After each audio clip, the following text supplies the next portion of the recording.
चलो बात मत करो आप तुम लोग।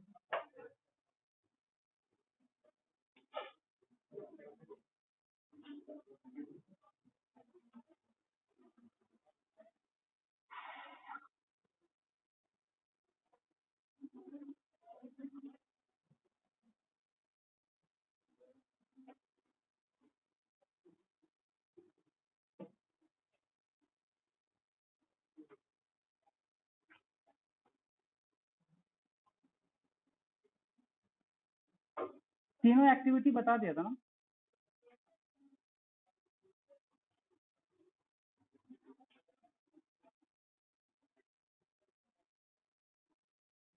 इनफ्लो आउटफ्लो डिस्कस कर लेता ना कि ये किस में जाएगा, किस में जाएगा, इनफ्लो में जाएगा, आउटफ्लो में। ठीक है,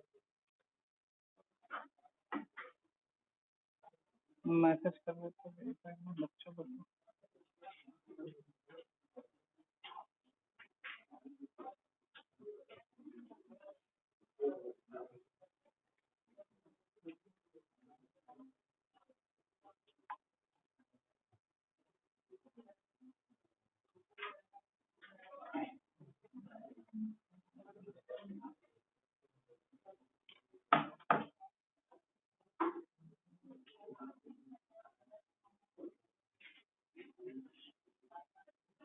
चलिए, आज हम लोगों को cash flow from operating activity start करना है। बिल्कुल आराम से बात अगर आप करेंगे तो आप बिल्कुल ही नहीं समझ पाएंगे, क्योंकि हर पॉइंट पे हमको यहाँ पे बता के चलना पड़ेगा क्या उसके पीछे लॉजिक है। ठीक है, क्या वो है, क्या चक्कर है उसके पीछे। ठीक है, आप लोग एक चीज करेंगे, जहां पे आपको नहीं समझ में आएगा, ठीक है, आप वहीं पे पॉइंट रेज करके हमको रोक देंगे। बाकी चैप्टर्स की तरह इसमें नहीं चलेंगे। ठीक है, इस चैप्टर में थोड़ा सा अपना जो मूड है वो अलग रखेंगे। ठीक है, आपको जहां पे जो पॉइंट नहीं समझ में आ रहा है ना, मुझे वहीं पे रोक करके पहले वो पॉइंट अंडरस्टैंड कर लीजिएगा, तब आगे बढ़िएगा। बिकॉज इसमें इतनी सारी बातें हैं कि आप उसको एनालाइज करने बाद में चलिएगा तो दिक्कत आने लगेगी। ठीक है, बोलता है कि कोई भी एक्टिविटी निकालने का हमारे पास में दो तरीका है, एक डायरेक्ट मेथड है, एक इनडायरेक्ट मेथड है। ठीक है, लेकिन इनडायरेक्ट मेथड अपन को पढ़ना नहीं है, अपन को पढ़ना क्या है, सॉरी डायरेक्ट मेथड अपने को पढ़ना नहीं है, अपने को पढ़ना कौन सा मेथड है, इनडायरेक्ट मेथड पढ़ना है। तो डायरेक्ट मेथड यहाँ साफ साफ लिखा हुआ है कि हम लोगों को डिस्कस नहीं करना है। अब तो सीधे काम की बात यहाँ आ गई कि भाई हमारे पास में ये स्टेप स्टेप जो है, ठीक है, ये सारा स्टेप आपको फॉलो करना पड़ता है, लेकिन बड़े आराम आराम से हम लोग चलेंगे। ठीक है, जो एडमिट होंगे उनको एडमिट करते चले जाइए। ठीक है, और हम लोग देखेंगे कि कैसे कैसे करना है। आपको स्टेप स्टेप याद नहीं रखना है कुछ भी। ठीक है, आपको बस समझना है चीजों को कि क्या कैसे हो रहा है और कैसे इसको लेकर के आगे हम लोगों को क्या करना है, बढ़ना है। तो इनडायरेक्ट मेथड कैलकुलेशन का हम लोगों का है, आप अपने बोर्ड में भी जब भी अगर आपको फुल, या तो दो तरह से क्वेश्चन आता है, मैं पहले आपको समझा देता हूँ बेटा। पहला क्वेश्चन अगर 6 मार्क्स में उसको पूछना हुआ तो वो उन 3 मेथड्स में से कोई एक मेथड पूछ सकता है आपसे। या तो बोलेगा cash flow from operating activity निकाल दीजिए, ये मतलब क्वेश्चन उस हिसाब से डिजाइंड होगा। अरे ठीक है, क्वेश्चन उस हिसाब से डिजाइंड होगा कि आपको ऑपरेटिंग एक्टिविटी का क्वेश्चन निकालना पड़ेगा, या इन्वेस्टिंग का निकालना पड़ेगा, या फाइनेंसिंग का निकालना पड़ेगा। देन आप अपने आप को बहुत लकी समझेंगे कि आपको तीनों में से कोई एक एक्टिविटी निकालने को मिली है। ठीक है, अगर आपको फुल फ्लेज क्वेश्चन होगा तो फुल फ्लेज क्वेश्चन में पहले आपको ऑपरेटिंग निकालना होगा, फिर उसके बाद आपको इन्वेस्टिंग निकालना होगा, फिर फाइनेंसिंग निकालना होगा, फिर तीनों को एक जगह रखना पड़ेगा, फिर तीनों को रख करके ओपनिंग कैश ऐड करके क्लोजिंग कैश पे पहुंचना पड़ेगा। मतलब कि पूरा फुल फ्लेज क्वेश्चन होगा। 2 मार्क्स ऑपरेटिंग पे, 2 मार्क्स इन्वेस्टिंग पे, 2 मार्क्स फाइनेंसिंग पे, 6 नंबर का क्वेश्चन होगा। सर कैसे लेट हो जाता है, कोई बात नहीं, जल्दी आई, जल्दी सेटल हुई, वहां पे गणपति के बगल में बैठ जाइए जाकर जल्दी। चलिए, तो ये चीज आपको देखना पड़ेगा। अब बोलता है कि जब आप निकाल रहे हैं cash flow from operating activities, तो सबसे पहले इसमें आपको निकालना पड़ेगा, डिटरमाइन करना पड़ेगा net profit before tax and EOI. ठीक है, ईओआई का मतलब होता है एक्स्ट्रा ऑर्डिनरी आइटम। तो यहां तक तो आप चीजें समझ रहे हैं, नेट प्रॉफिट बिफोर टैक्स। ठीक है, मतलब ऑब्वियस सी बात है, आपको जब भी फिगर दी होगी वो फिगर ऐसी दी होगी जो पीएटी होगा।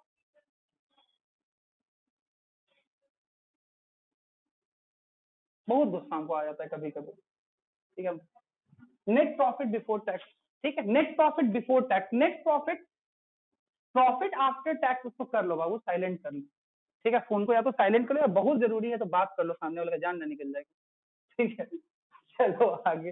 तुम लोग को घर पे टाइम नहीं पता होता लोगों को कि किस टाइम तुम्हारे कोचिंग का टाइम है या किस टाइम, मेरे तो घर पे मम्मी को सब कुछ पता होता है, कब कहाँ है कब कहाँ नहीं है, कब फोन करे कब नहीं करे।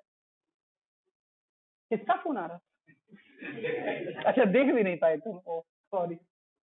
चलो आगे आ जाओ, ठीक है। नेट प्रॉफिट बिफोर टैक्स, ठीक है। तो नेट प्रॉफिट बिफोर टैक्स अपन को अगर दिया हुआ है तो ठीक है, नहीं दिया हुआ है तो भाई सबसे पहला स्टेप है कि हमको जो भी इंफॉर्मेशन दिया होगा उस इंफॉर्मेशन से मुझे पहले net profit before tax and EOI निकालना होगा। तो भाई एक्स्ट्रा ऑर्डिनरी आइटम्स क्या होता है, जहां पे आएगा वहां पे हम लोग इस चीज को सीख लेंगे, ठीक है। तो बोलते हैं it is the starting point for calculating cash flow का ऑपरेटिंग एक्टिविटी, कि मेरे को net profit before tax and extra ordinary item पता हो। बोलता है इसके लिए हमारे पास में दो तरीका है। पहला तरीका तो पॉइंट नंबर ए, मतलब आपको क्या दिया हो सकता है, क्वेश्चन में आपको क्या दिया हो सकता है। बोलता है if starting from profit as per the statement of profit and loss. कहने का मतलब मैंने आपको जब बेस बताया था, बेसिस कि कैश फ्लो स्टेटमेंट कहां से बनाना है, तो मैंने आपको बताया था कि फाइनेंशियल स्टेटमेंट से बनाना है भाई, आपको कैश बुक से कैश फ्लो स्टेटमेंट नहीं बनाना है, ठीक है।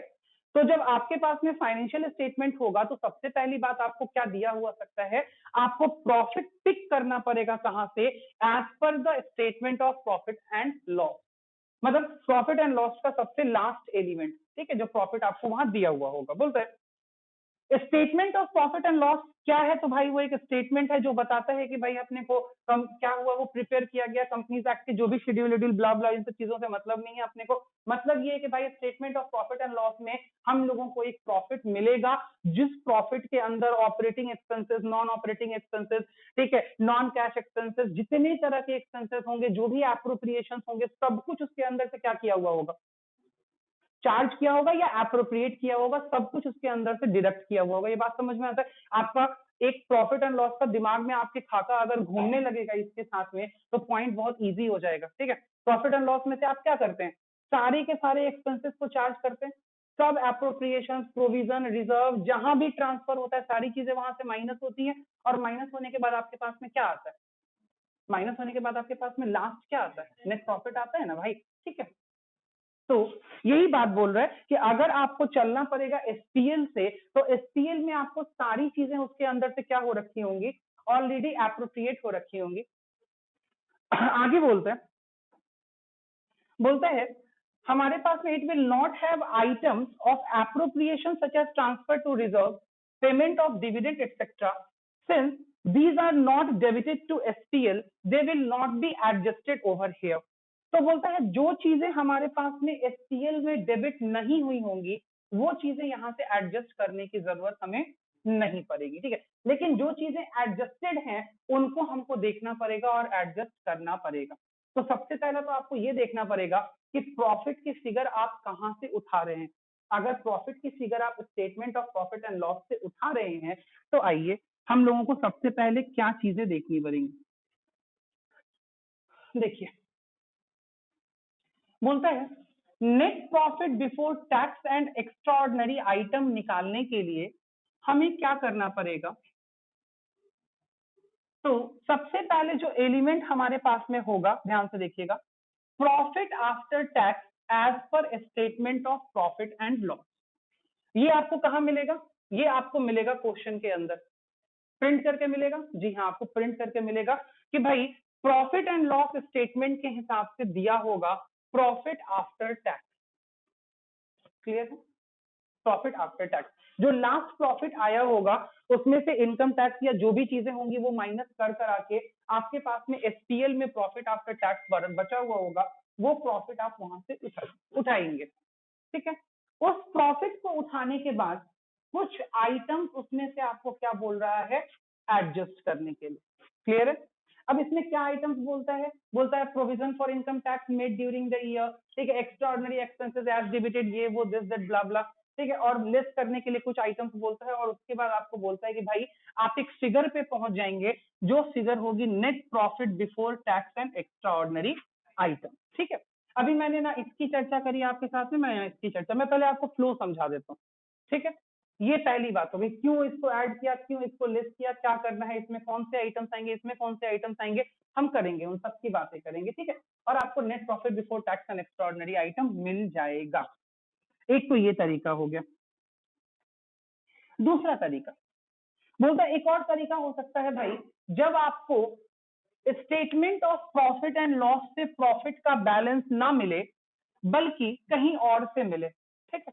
बोलता है दो स्टार्टिंग पॉइंट है। पहला स्टार्टिंग पॉइंट जो मैंने प्रीवियसली डिस्कस किया कि भाई आपको करंट ईयर के statement of profit and loss का बैलेंस दिया होगा, वहां से एडजस्टमेंट करके आपको net profit before tax and extraordinary item पहले क्या करना है, निकालना है।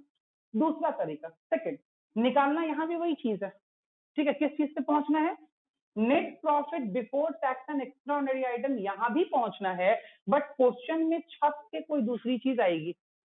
मतलब क्वेश्चन के स्टार्ट में ही आपको पकड़ना पड़ेगा कि ये क्वेश्चन ए वाले मेथड का है या बी वाले मेथड का है। मतलब जहां directly statement of profit and loss से प्रॉफिट का बैलेंस दिया हुआ है, या जहां आपके पास में starting point is surplus. Surplus, surplus का मतलब समझते हैं, सरप्लस देखिए लिखता भी आगे, that is balance in statement of profit and loss, balance in statement, ठीक है। और अगर एक वर्ड में बोलूं तो आपको एक्युमुलेटेड प्रॉफिट का बैलेंस दिया हुआ होगा, एक्युमुलेटेड प्रॉफिट का बैलेंस। प्रीवियस वाले क्वेश्चन में, प्रीवियस वाले स्टार्टिंग पॉइंट से आपको किस ईयर के प्रॉफिट का बैलेंस दिया हुआ था, करंट ईयर, करंट ईयर, क्योंकि वो क्या बात कर रहा था, वो बोल रहा था the balance of profit in SPL. यहां क्या बोलता है, यहां सरप्लस के बैलेंस की बात करता है। मतलब आपको ऐसे कुछ प्रोवाइडेड होगा,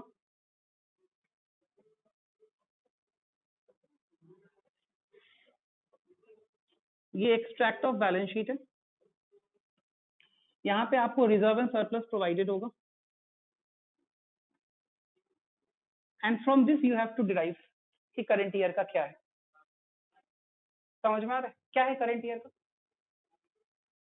प्रीवियस ईयर में अगर रिजर्व एंड सरप्लस में 10,000 बैलेंस है, अभी अगर रिजर्व एंड सरप्लस में 30,000 बैलेंस है, बस 40 20 20 राइस कितना हुआ भाई, 30 में तो 10 पहले का ही है, इस बार 20 राइस हुआ ना, ठीक है। वही तो बोला ना कि अपन अपने को रिजर्व एंड सरप्लस के अंदर, अगर ये रिजर्व एंड सरप्लस के अंदर, अच्छा मैं इसका नोट्स बना दूं अगर, ठीक है,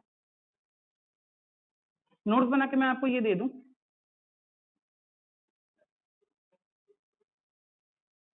बैलेंस इन एसपीएल, बैलेंस इन एसपीएल लिखा हुआ है, तो यही तो चीज है ना, ये 10,000 ये 30,000, मतलब इस बार एसपीएल में कितना नेट प्रॉफिट ऐड किया आपने, 20, तभी तो 10 वाली चीज बार के कितनी हो गई, 30 हो गई। समझ आया, ये मेरे कहने का मतलब था।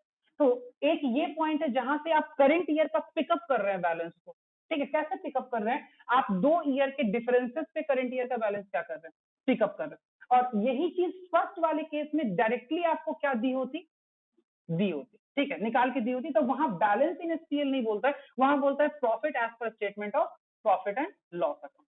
तो दो तरीके से आपको दे सकता है, दो तरीके से दे सकता है। अब आगे बात बोलते हैं, बोलते हैं balance in statement of profit and loss is a part of reserve and surplus. ये कहां का पार्ट है, रिजर्व। एक्युमुलेटेड प्रॉफिट हमेशा कहां का पार्ट होता है, रिजर्व एंड सरप्लस का पार्ट होता है।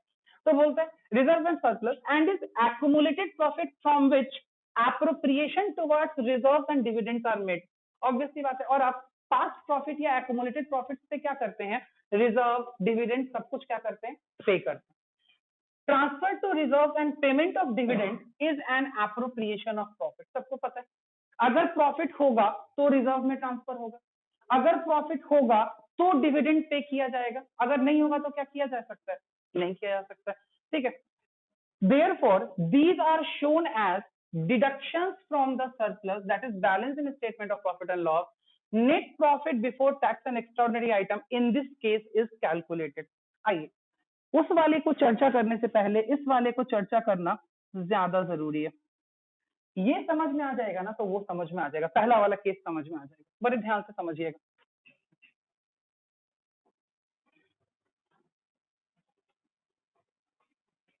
पेशेंस बनाए रखिएगा, ठीक है। हो सकता है आपको नहीं समझ में आए, पेशेंस बनाए रखिएगा।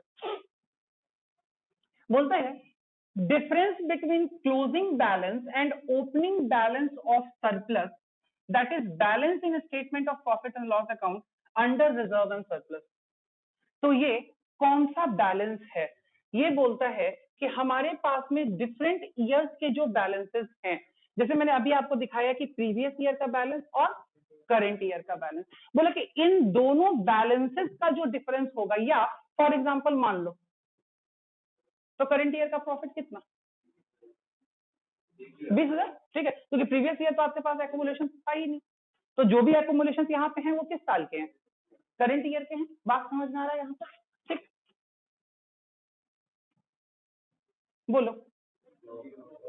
गुड, लो, ठीक है। क्यों? पहले 30 था, घट के कितना हो गया 20, तो 10,000 का क्या हो गया करंट ईयर में आपको लॉस। तो इतना पकड़ में आ रहा है, ठीक है। जब हम इलस्ट्रेशंस पे जाएंगे ये और अच्छे से पकड़ में आने लगेगा, ठीक है। आइए, तो बोलते हैं कि सबसे पहले तो बैलेंस ऑफ एसपीएल से हम ये निकाल लेंगे कि भाई साहब हमारे पास में करेंट ईयर का क्या प्रॉफिट है जो हमने रिजर्व एंड सरप्लस में क्या किया है, डाला है, या reserve and surplus current year की प्रॉफिट की वजह से कितना बढ़ा हुआ है, वो कैसे डालेंगे? प्रीवियस ईयर और करेंट ईयर में डिफरेंस निकालेंगे तो आपको वो चीज क्या हो जाएगी, पता चल जाएगी। यहां तक बात समझ में है? उसके बाद कुछ चीजों का एडिशन है, कुछ चीजों को इसने लेस किया है, एक एक करके आपको सब समझना पड़ेगा। इसमें से जो सबसे आसान है, जो सबसे आसानी से समझ में आ जाएगा, वो है ट्रांसफर टू रिजर्व, ठीक है।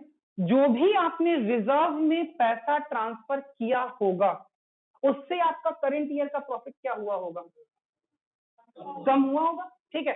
अगर आप उससे पहले के प्रॉफिट पे जाना चाहते हैं, ठीक है, और देखिए क्या होता है, आपको कहां जाना है, नेट प्रॉफिट बिफोर टैक्स। अगर मान लिया कि ईओआई को छोड़ भी देते हैं, एक्स्ट्राऑर्डिनरी आइटम को अभी 2 मिनट के लिए रोक भी देते हैं, आपको जाना है नेट प्रॉफिट बिफोर टैक्स, तो आपको पीछे पीछे चलना होगा। पीएटी, उसके ऊपर टैक्स, उसके ऊपर पीबीटी, उसके ऊपर इंटरेस्ट, ठीक है, तब तो जाकर के आपका एनपीपीटी बनता है। इसी तरीके से चलता है ना भाई, ठीक है। प्रॉफिट में से इंटरेस्ट माइनस करते हैं, प्रॉफिट बिफोर टैक्स आता है, टैक्स माइनस करते हैं, पीएटी आता है, पीएटी के बाद अभी डिविडेंड्स देते हैं, प्रेफरेंस डिविडेंड देते हैं, उसके बाद में इक्विटी डिविडेंड देते हैं, उसके बाद जो बचता है वो कहाँ ट्रांसफर करते हैं, रिजर्व एंड सरप्लस में ट्रांसफर करते हैं। इसी तरीके से तो काम चलता है। तो आपको रिवर्स जाना है, क्योंकि आपको पहुंचना कहाँ है, आपको पहुंचना है उस प्रॉफिट पे जो बिफोर क्या है, टैक्स, ठीक है।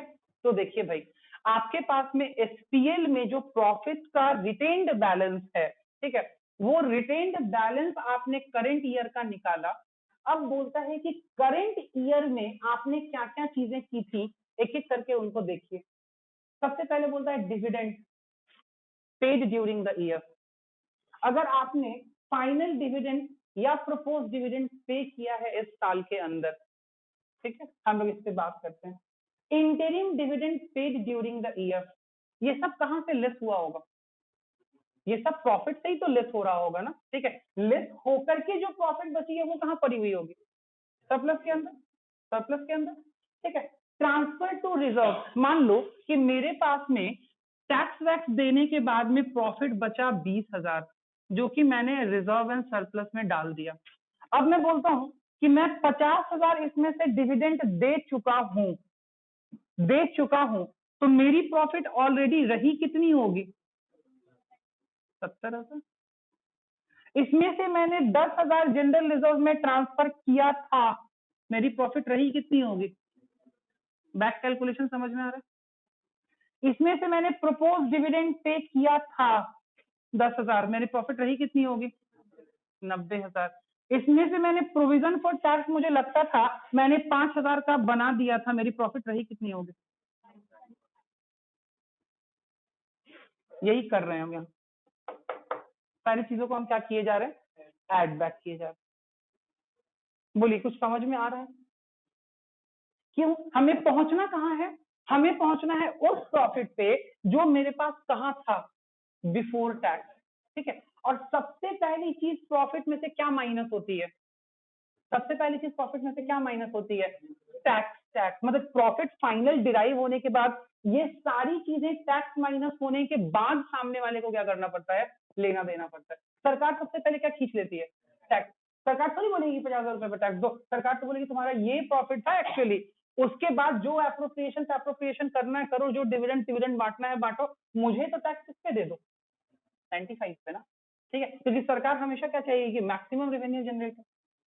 बात समझ में आ रही है, नहीं समझ में आ रही? ठीक है, तो ये चीजें करके हम इन चीजों को एड बैक क्यों कर रहे हैं, इसके पीछे ये रीजन है, बिकॉज मेरा प्रॉफिट यहां रहा होगा, हम यहां चले होंगे और यहां से हमने एप्रोप्रिएशन क्या किया होगा, किया होगा। क्लियर है, ये बात समझ में आती? अब आई इन सब का एक एक करके हम सारे का सारा ट्रीटमेंट बताएंगे। अभी जनरलाइज ट्रीटमेंट पहले समझ लीजिए कि क्यों सबको एड बैक कर रहे हैं। ठीक है, उसके बाद कुछ चीजों को इसने लेस भी किया है। ठीक है, पहला रिफंड ऑफ इनकम टैक्स इसने लेस किया है, रिफंड ऑफ इनकम टैक्स। ठीक है, और दूसरा इसने एक्स्ट्राऑर्डिनरी आइटम्स जो कि एक्स्ट्राऑर्डिनरी इनकम है उनको लेस किया है, इस पे हम लोग बात करेंगे। ठीक है, ये दोनों आइटम ऐड लेस करने के बाद हम कहां पहुंचेंगे, net profit before tax and extraordinary item. तो सर क्या ऑपरेटिंग एक्टिविटी में बिना इसके अपना काम नहीं हो सकता है, तो नहीं भाई। ठीक है, आपको net profit before tax and extraordinary items क्या करना पड़ेगा, निकालना ही पड़ेगा। क्लियर है, ये बात समझ में आती? चलिए, तो भाई अब एक एक करके सारी चीजों का क्या है, एक एक करके बहुत सारी चीजों का आपको यहाँ पे समझना है, क्या समझना है, उनका ट्रीटमेंट। तो हम पहले एक क्वेश्चन का फॉर्मेट आपको दिखाएं ताकि आपको समझ में आए कि क्वेश्चन अपन को किस तरीके से वो पूछेगा। ठीक है, बाकी चीजें तो हम डिफाइन और डिस्कस करेंगे ही कि किसका क्या काम होगा, इंडिविजुअली सेपरेटली डिस्कस करना पड़ेगा मुझे कि डिविडेंड है तो डिविडेंड का क्या करना पड़ेगा, प्रोपोज डिविडेंड है तो प्रोपोज डिविडेंड का क्या करना पड़ेगा, इंटरिम डिविडेंड है तो इंटरिम डिविडेंड का क्या करना पड़ेगा, सब डिस्कस होगा। जैसे मान लो कि एक क्वेश्चन आपको एटलीस्ट समझ तो आए कि क्वेश्चन कैसे पूछेगा, अभी तक तो हम सिर्फ वहां फॉर्मेट देख रहे थे। देखिए, बोलते हैं कि is the following is the extract of the balance sheet of KBC limited. कोई एक कंपनी है केबीसी लिमिटेड, ठीक है, उसके बैलेंस शीट का एक्सट्रैक्ट आपको दिया है। एक्सट्रैक्ट क्या कहता है बेटा, उसको ऑफ कर जाओ। ठीक है, एक्सट्रैक्ट आपको क्या कहता है, बोलता है 31 मार्च 2019 आपका प्रीवियस ईयर है, 31 मार्च 2020 आपका क्या है, करंट ईयर। आपको बैलेंस शीट रीड करने आनी चाहिए सीएसएस से पहले। बोलता है balance that is surplus statement of profit and loss का पिछले साल मेरे पास 5 लाख रुपया रिजर्व एंड सरप्लस था। ठीक है, और इस साल सब कुछ करने कराने के बाद मेरे पास रिजर्व एंड सरप्लस कितना बचा हुआ है, 8 लाख। मीन्स सारे एप्रोप्रिएशंस के बाद, सारे एडजस्टमेंट्स के बाद, सारे प्रोपोजिशंस के बाद मेरे पास में रिजर्व एंड सरप्लस में कितना इंक्रीज हुआ है।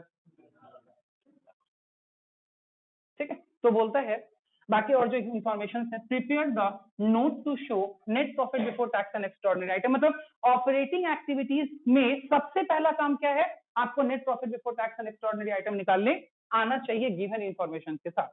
ठीक है, बाकी क्या डिविडेंड प्रपोज हो, सब सारी बातें हम करेंगे।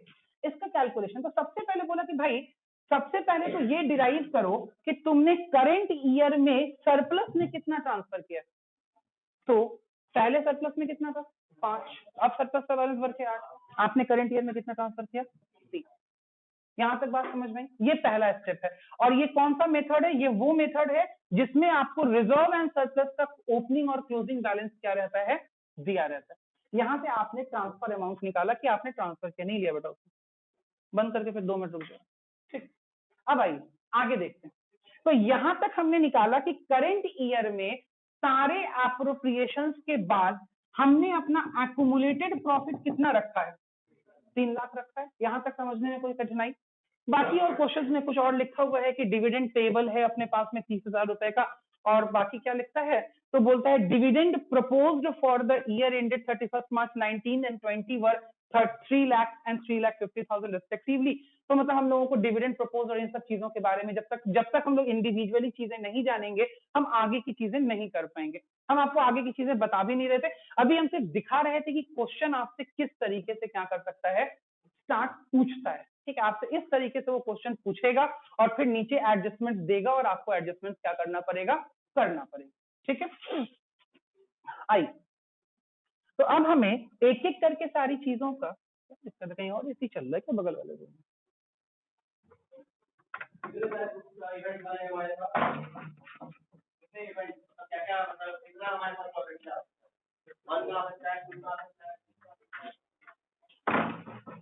वोल्टेज का इतना दिक्कत है।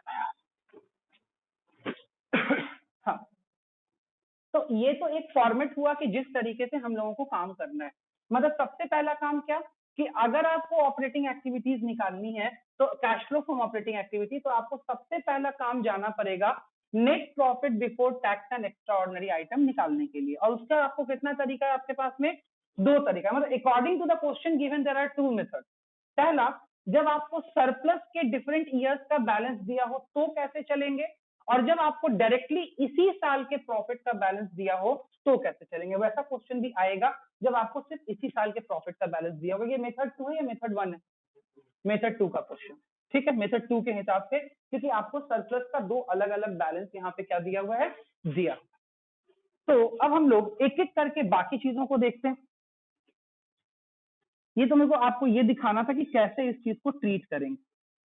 अब आपको हर एक एक आइटम को समझना पड़ेगा और देखना पड़ेगा कि क्या है और कैसे है। और अगर आपको वो आइटम्स ना समझ में आए तो आप मुझे ब्लंटली बोल दीजिएगा कि सर नहीं समझ में आ रहा है, क्योंकि जब तक आप उसको समझिएगा नहीं आप उसका ट्रीटमेंट नहीं कर पाइएगा कैश फ्लो स्टेटमेंट के अंदर, ठीक है।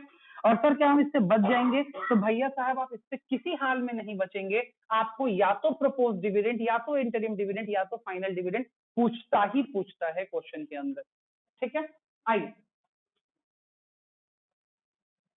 और देखो साफ साफ लिख भी दिया कि अगर आप net profit before tax and extraordinary item निकाल रहे हैं ऑपरेटिंग एक्टिविटी निकालने के टाइम, तो या तो उसको वर्किंग के रूप में बना दीजिए या कैश फ्लो स्टेटमेंट में ही बना दीजिए, लेकिन आपको बनाना पड़ेगा, आप बच नहीं सकते, ठीक है। तो अब हम इसको आपको तोड़ तोड़ के बताएंगे एक एक करके, ठीक है, कि पहले किस चीज का इसमें एडजस्टमेंट करना है, वो एडजस्टमेंट अगर आपको आ जाए तो वो एडजस्टमेंट क्यों करना है, काहे करना है, उसको हम लोग देख देख के चलते हैं एक एक चीज को। सबसे पहला प्रपोज्ड डिविडेंड, ठीक है। प्रपोज्ड डिविडेंड क्या होता है, आइए समझिए। प्रपोज्ड डिविडेंड, इससे पहले कभी आपको बताया मैंने प्रपोज्ड डिविडेंड? नहीं बताया। प्रपोज का मतलब क्या होता है? प्रपोज का मतलब, प्रपोज कितना खुश हो गया चिराग, ठीक है। प्रपोज का मतलब क्या होता है? ऑफर देना, ठीक है। ऑफर देना। प्रपोज का मतलब होता है कि कोई एक ऐसा इवेंट है, ठीक है, जो इवेंट अभी आपने किसी के सामने रखा है और उसके परफॉर्मेंस के हिसाब से आप उसको फाइनलाइज करेंगे depending upon some of the event, ठीक है। कुछ ऐसा अभी होना है जो 100% फाइनल नहीं है। होता क्या है प्रपोज डिविडेंड, आइए हम आपको समझाते हैं। सर ये सब चीजें बेटा कहाँ होती है? ये सब चीजें कंपनीज में ही होती हैं, ठीक है। तो ये बेसिकली ये चैप्टर कंपनीज के ही पॉइंट से लेकर के पढ़ा जाता है। प्रपोज डिविडेंड क्या कहता है? बोलता है कि शेयर होल्डर्स को आपको क्या देना है, शायद मैंने ये आपको समझा रखा है लेकिन चलिए कोई बात नहीं। शेयर होल्डर्स को आपने देना है डिविडेंड, ठीक है। शेयर होल्डर्स को आपने देना है डिविडेंड। ईयर खत्म हुआ आपका फाइनेंशियल ईयर 31 मार्च को, और 31 मार्च से पहले आप प्रपोज नहीं कर सकते हैं डिविडेंड। क्यों नहीं कर सकते? 31 मार्च से पहले आप डिविडेंड प्रपोज क्यों नहीं कर सकते? अगर कोई आपसे पूछ दे तो, क्योंकि 31 मार्च तक आपको पता नहीं है कि आपके बिजनेस ने कितना एग्जैक्ट प्रॉफिट अर्न किया है। ये आपको कब पता चलेगा? ऑन 31 मार्च या on the preparation of financial statement, ठीक है। तो प्रिपरेशन ऑफ फाइनेंशियल स्टेटमेंट से पहले क्या आप डिविडेंड डिक्लेयर कर सकते हैं? नहीं डिक्लेयर कर सकते, ठीक है। तो जब भाई आप डिविडेंड डिक्लेयर नहीं कर सकते हैं तो आप डिविडेंड कब डिक्लेयर करेंगे? Any time but after 31 March of that financial year. जैसे 31 मार्च 2020 को किसी कंपनी ने अपना बैलेंस शीट क्लोज किया, तो क्या वो 31 मार्च 2020 को अपने शेयर होल्डर्स को बोल सकता है कि हम आपको 5 रुपया डिविडेंड देंगे या 10 रुपया देंगे? नहीं बोल सकता। जब 31 मार्च को वो चीजें हो जाएंगी, आपके पास नेट प्रॉफिट डिराइव हो जाएगा, तो आप आगे बात कर सकते हैं, ठीक है। तो बोलता है propose dividend both on equity shares या प्रेफरेंस शेयर्स, जिससे भी हो, ठीक है, या तो इक्विटी शेयर्स पे हो या प्रेफरेंस शेयर्स पे हो, are paid after being declared और approved by the share holder in the AGM. बोलता है एनुअल जनरल मीटिंग होगी शेयर होल्डर की, तब तक आप उसको सिर्फ डिक्लेयर कर सकते हैं। और पेमेंट देखो, दो चीजें होती हैं, एक होता है प्रपोज्ड और दूसरा होता है फाइनल। ठीक है, प्रपोज्ड डिविडेंड तब तक प्रपोज्ड रहता है जब तक शेयर होल्डर्स की रजामंदी ना आ जाए। ठीक है, that process is called ratification. ठीक है, इस प्रोसेस को क्या बोलते हैं? रैटिफिकेशन। रैटिफिकेशन शेयर होल्डर का कब होता है? रैटिफिकेशन शेयर होल्डर का होता है एजीएम में। ये सिस्टम पूरा क्या होता है? बैलेंस शीट बनी, ठीक है, बैलेंस शीट बन करके ऑडिट हुई, ऑडिट होने के बाद में डिक्लेयर हुआ कि भाई इतना प्रॉफिट आया है, कंपनी ने डिक्लेयर किया, कंपनी ने प्रपोज किया शेयर होल्डर्स को कि भाई हम आपको 2 रुपए या 4 रुपए या 5 रुपए ईपीएस देंगे। ईपीएस का मतलब अर्निंग पर शेयर देंगे। ठीक है, अब आप इसके लिए रजामंद हैं या नहीं है, आपको ये चाहिए या नहीं चाहिए, that depend upon the declaration, that is the ratification of the share holder. अब भाई हमारे पास 10 लाख शेयर होल्डर है, तो क्या 10 लाख शेयर होल्डर से हम 1-to-1 रेटिफिकेशन लेंगे? पॉसिबल है? पॉसिबल है। तो हम उसके लिए क्या करते हैं? हम उसके लिए एक एजीएम डिजाइन करते हैं, annual general meeting of share holders. Annual का मतलब सालाना, मतलब साल में कितनी बार होती होगी? एक बार होती होगी। जनरल मीटिंग का मतलब, जनरल मीटिंग का मतलब कि सारे पॉइंट्स वहां क्या होंगे? डिस्कस होंगे। दो तरह की मीटिंग होती है, एक जनरल मीटिंग होती है, दूसरी स्पेसिफिक मीटिंग होती है। ठीक है, एक होता है जनरल मीटिंग, दूसरी होती है स्पेसिफिक मीटिंग। स्पेसिफिक मीटिंग का पहले से एजेंडा क्या होता है? फिक्स होता है। एजेंडा का मतलब कि उस मीटिंग में क्या डिस्कस किया जाएगा। ठीक है, और जनरल मीटिंग में सिर्फ क्या होती है? सिर्फ रेटिफिकेशन होती है। रेटिफिकेशन की मतलब जो प्रस्ताव कंपनी रखती है, शेयर होल्डर उसको या तो पास करता है या तो फेल करता है। ठीक है, तो शेयर होल्डर्स के सामने book of final statement, financial statement भी कब रखा जाता है? एजीएम में। ठीक है, शेयर होल्डर्स के सामने ऑडिटर रिपोर्ट भी कब रखा जाता है? एजीएम में। शेयर होल्डर्स के सामने प्रोपोज्ड डिविडेंड की भी बात कब की जाती है? एजीएम में। ठीक है, हाँ हाँ, इनविटेशन तो आता है, इनविटेशन तो 10 लाख लोगों को भी आता है। ठीक है, अब उस हिसाब से सब पहुंच गए, पता नहीं ठीक है क्या होगा, लेकिन हाँ होता है, उसमें भी ऑप्शंस होते हैं। आपको होता है वोटिंग, आप उसमें प्रॉक्सी मीटिंग में जा सकते हैं, पर आप ऑनलाइन जा सकते हैं, आप लेटर बाई वोट कर सकते हैं, बहुत सारा ऑप्शन होता है। ठीक, आपको उसमें तो ऑप्शन चूज करना होता है, उसमें तो ऑप्शन चूज करना होता है। ठीक, हाँ, लेकिन पहुंच सकता है। आपकी बात कहीं से भी गलत नहीं है कि अगर 10 लाख लोग हैं, अगर 10 लाख लोग एजीएम में उस दिन आपके पास में शेयर होल्डर है, रजिस्टर्ड शेयर होल्डर है, तो दे कैन, वो लोग पहुंच सकते हैं, कोई दिक्कत नहीं। तो एजीएम में आपने शेयर होल्डर्स को बुलाया, नहीं जाते लोग। अब मेरे जैसे शेयर होल्डर जिसके पास में 5 शेयर रिलायंस का है, ठीक है, 1 शेयर ओएनजीसी का है, ठीक है, मुझे भी एजीएम का इन्विटेशन आया, तो जाऊंगा क्या? हाँ, आएगा ही, लेकिन जाने वाला जाता नहीं है। ठीक है, तो क्योंकि यहाँ कंपनी इसके एक्सपेंसेस बियर नहीं करती। ठीक है, आपको अपने पॉकेट से खर्च करके जाना पड़ेगा। तो एनुअल जनरल मीटिंग हुई, एनुअल जनरल मीटिंग में फाइनेंशियल स्टेटमेंट शेयर होल्डर के सामने रखे गए, ऑडिटर रिपोर्ट शेयर होल्डर के सामने रखा गया, डायरेक्टर्स मैसेज शेयर होल्डर के सामने रखा गया, और वहीं पे प्रपोज डिविडेंड भी शेयर होल्डर के सामने क्या कर दिया गया? रख दिया गया। And now the company is waiting, the board of directors are waiting for the ratification. वो किस चीज का वेट कर रहे हैं? रेटिफिकेशन। रेटिफिकेशन का मतलब होता है कि शेयर होल्डर इन चीजों पे रजामंद हो जाए। ठीक है, तो पहले हो जाए की बात कर लेते हैं, फिर उसके बाद आपका सवाल आना निश्चित है कि अगर नहीं होगा तो क्या होगा। ठीक है, तो उस पर नहीं होने पे हम बाद में बात करेंगे, बिकॉज उससे अपना ये काम नहीं निकलेगा, पहले इस काम को निकालने की कोशिश करनी है। तो बोलता है कि एनुअल जनरल मीटिंग होती है, annual general meeting is held after the end of the financial year. ये भी आपको बात समझ में आ गई होगी, बिकॉज 31 मार्च तक बैलेंस शीट ही नहीं बनी है, अब हम शेयर होल्डर को बुला के भी क्या कर लेंगे? ठीक है, शेयर होल्डर को फाइनेंशियल स्टेटमेंट क्या हम समझा पाएंगे? 31 मार्च तक नहीं समझा पाएंगे। ठीक है, तो मोस्टली कंपनीज की एजीएम अगस्त में होती है, कुछ कंपनी की जो डिलेड एजीएम होती हैं वो सितंबर में होती हैं। ठीक है, मतलब कि टैक्स ऑडिट फाइल करने से पहले या बाद में? टैक्स ऑडिट फाइल करने से बाद में करके क्या करेगा यार? थोड़ा तो लॉजिक लगाओ। अगर मान लो ये शेयर होल्डर है, इनको फाइनेंशियल स्टेटमेंट में मेरे कुछ पसंद नहीं आया, इन्होंने रेटिफाई नहीं किया, तो फिर उसको क्या करना पड़ेगा? अमेंड। तो अगर मैं फाइल कर दूंगा, ठीक है, अगर मैं टैक्स फाइल कर दूंगा, टैक्स ऑडिट फाइल कर दूंगा या कंपनीज ऑडिट फाइल कर दूंगा, तो फिर क्या मैं उसको चेंज कर सकता हूँ? नहीं। तो टैक्स ऑडिट और कंपनीज ऑडिट होने से पहले रेटिफिकेशन लिया जाता है शेयर होल्डर्स का, और बोर्ड ऑफ डायरेक्टर्स जब रेटिफिकेशन ले लेती है तब फाइनेंशियल स्टेटमेंट फाइल होता है। फाइनेंशियल स्टेटमेंट फाइल करने का मतलब समझ में आ रहा है ना? आ रहा है नहीं आ रहा है? ठीक है, जो बैलेंस शीट बनती है, जिसको ऑडिटर रिव्यू करता है, जो ऑडिटर्स रिपोर्ट देता है, वो फिर सरकार के पास इनकम टैक्स रिटर्न के थ्रू क्या की जाती है? फाइल की जाती है ना। ठीक है, तो वो फाइल करने से पहले क्या होता है? एजीएम होता है। तो आपका फाइनेंशियल स्टेटमेंट बना ईयर 19-20 का, और एजीएम का दिन जो आया वो फाइनेंशियल ईयर कब आ गया? 20-21 में। जैसे मैंने बोला कि अगर आप फाइनेंशियल स्टेटमेंट बना रहे हो अपने उस ईयर का जो 31 मार्च 2020 को एंड किया था, ठीक है, तो ये फाइनेंशियल ईयर कौन सा हो गया? 1920। और किसी भी हाल में इस 1920 फाइनेंशियल ईयर का जो एजीएम होगा वो एजीएम 1920 में हो सकता है क्या? पॉसिबल है? पॉसिबल ही नहीं है, बिकॉज 31 मार्च 20 जिस दिन आपका फाइनेंशियल ईयर क्लोज हुआ है, लिटरली उस दिन तो आपने ट्रांजेक्शन भी क्लोज नहीं किए, ठीक है, ट्रांजेक्शन भी आपका अगले दिन तक चला है, इंक्रीज हुई है, इवन 1 महीना 2 महीना बाद तो जाकर के आपकी फाइनेंशियल स्टेटमेंट रेडी हुई है। क्या लगता है आपको कि 31 मार्च को पूरा का पूरा एकदम बंद हो जाता होगा कंपनी का फाइनेंशियल स्टेटमेंट? पॉसिबल ही नहीं है। बैकडेट में इंक्रीज होती होंगी ना भाई, बिल्कुल होती है, ठीक है। तो आपने 19-20 फाइनेंशियल ईयर का एजीएम कब कराया? एजीएम कराया फाइनेंशियल ईयर 20-21 में। पॉसिबल? पॉसिबल क्या? 100% होगा ही होगा। मान लो ये डेट थी 14/8/2020, 14 अगस्त को आपने यहां पे एक एजीएम कराया 2020 में। इसमें आपने कौन से वाले बैलेंस शीट को रेटिफाई किया? प्रीवियस ईयर वाले 19-20 वाले बैलेंस शीट को रेटिफाई किया, ठीक है, क्योंकि मुझे ये टर्म आपको समझाना है, ठीक है।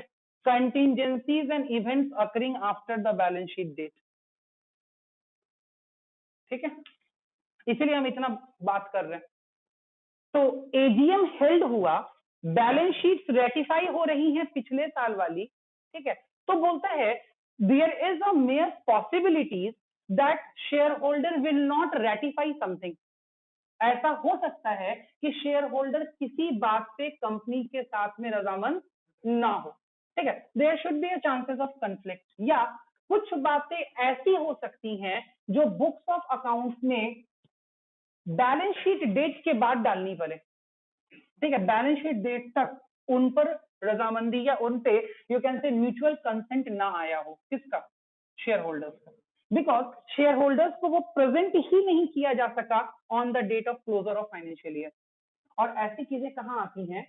Contingencies and events occurring after the balance sheet date. मतलब कुछ ऐसे इवेंट जो balance sheet date, what was the balance sheet date?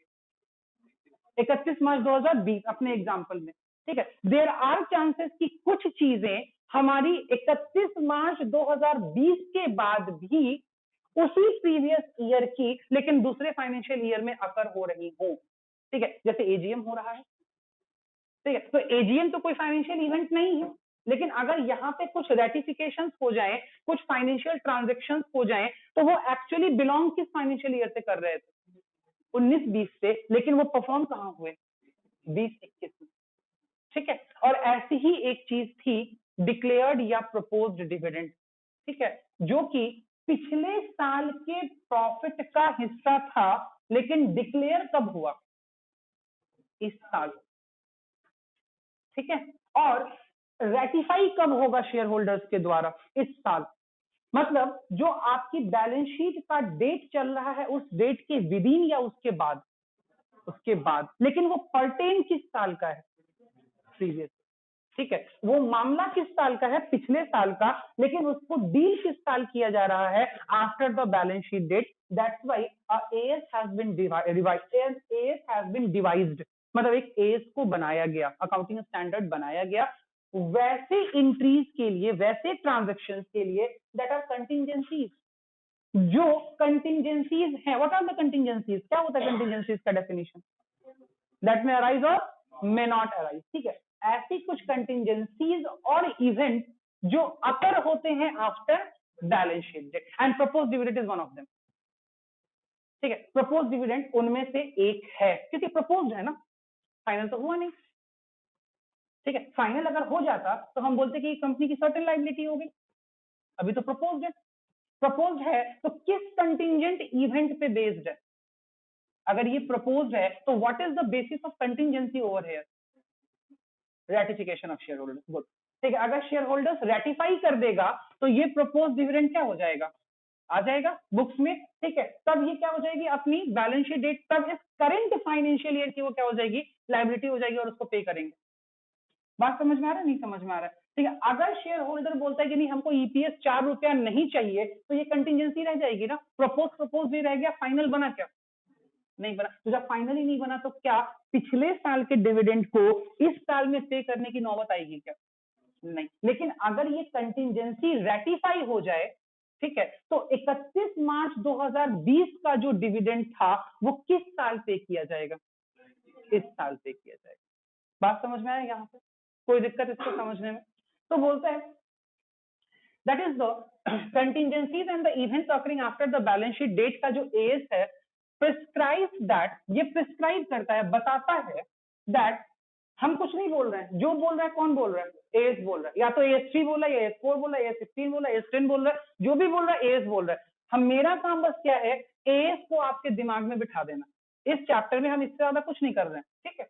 तो बोलता है कि भाई एएस4 ये कहता है, प्रिस्क्राइब करता है that proposed dividend is not to be provided in the books of accounts, ठीक है। proposed dividend को books of accounts में provide for कीजिए ही मत, ठीक है। तो भाई proposed dividend को अगर books of accounts में provide for नहीं करेंगे तो what is the you can say क्यों नहीं करेंगे, what is the basis why we are not providing it for। तो बोलता है बताओ ना कि किसी चीज को प्रोवाइड फॉर क्यों ना करें, प्रोवाइड फॉर क्यों ना करें, तो उसके लिए रीजन देना पड़ेगा, ठीक है। प्रोवाइड फॉर क्यों ना करें, तो बोलते हैं भाई प्रोवाइड फॉर इसलिए मत करो because it is what, contingency, contingency है, ठीक है। इसकी अब एक वर्ड हम लोग बोलते हैं ड्यू सर्टेनिटी नहीं है, ड्यू सर्टेनिटी कब आएगी, या फाइनल हो जाएगा, ठीक है। और फाइनल होना किस चीज के ऊपर बेस करता है, रेटिफिकेशन ऑफ शेयर होल्डर, और रेटिफिकेशन ऑफ शेयर होल्डर किस चीज के ऊपर बेस करता है, upon the conduct of AGM, good. तो भाई अगर एजीएम नहीं होगा, शेयर होल्डर्स रेटिफाई नहीं करेंगे, तो प्रोपोज डिविडेंड तो फाइनल ही नहीं होगा, और भाई अगर फाइनल नहीं होगा तो कंटिजेंसी हो जाएगी। और कंटिजेंट लायबिलिटी को क्लास 11 में भी आपको पढ़ाया है कि भाई हम कहां शो करते हैं, as a foot note to the balance sheet. वही बोलता है एएस4, वहां मैंने आपको एएस4 नहीं बोला, मैंने सिर्फ बोल दिया ये करते हैं तो करते हैं, ठीक है। करते हैं तो क्यों करते हैं, इसलिए करते हैं क्योंकि एएस4 बोलता है कि करना पड़ेगा। तो आगे बोलता है तो अभी तक काम की बात क्या निकली, काम की बात अपन लोग के लिए इतनी निकली कि जो करंट ईयर का प्रपोज्ड डिविडेंड है, करंट ईयर का, बात समझना ध्यान से, ठीक है। करंट ईयर के प्रपोज्ड डिविडेंड को कब तक का वेट करना पड़ेगा, अरे बोलो ना, एजीएम तक का वेट करना पड़ेगा ताकि ड्यू सर्टेनिटी आ पाए। जैसे फॉर एग्जांपल मैंने बोला कि ये अभी जो करंट फाइनेंशियल ईयर चल रहा है, हेलो, अभी जो करंट फाइनेंशियल ईयर चल रहा है, मान लो कि ये फाइनेंशियल ईयर कौन सा चल रहा है बताओ, 2021 चल रहा है। मैंने अपनी कंपनी का प्रपोज डिविडेंड कर दिया कि भाई मैं हर शेयर होल्डर को 5 रुपया दूंगा, क्या मैं इसको बुक में प्रोवाइड कर करके प्रोविजन बना दूं, बना सकता हूं, नहीं बना सकता। हेलो, हाँ जी, हाँ जी, हाँ जी बेटा,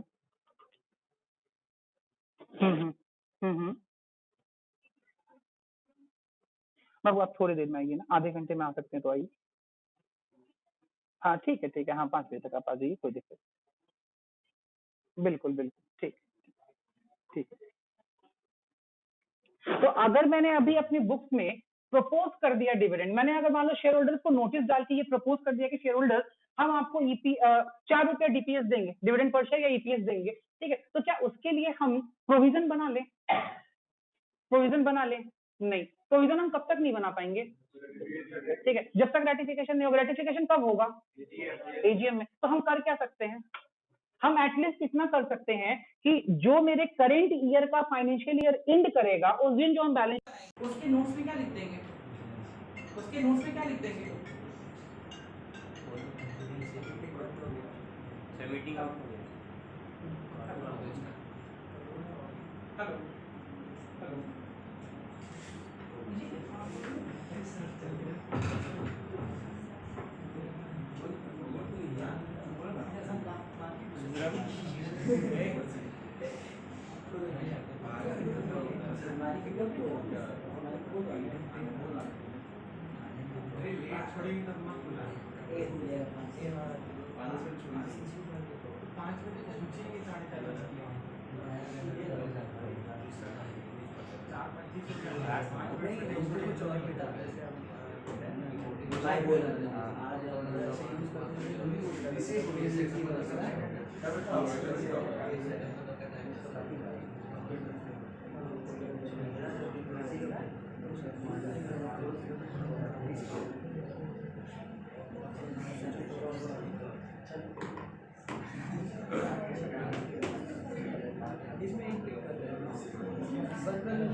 स्टार्ट करते हैं। अच्छा यहाँ पे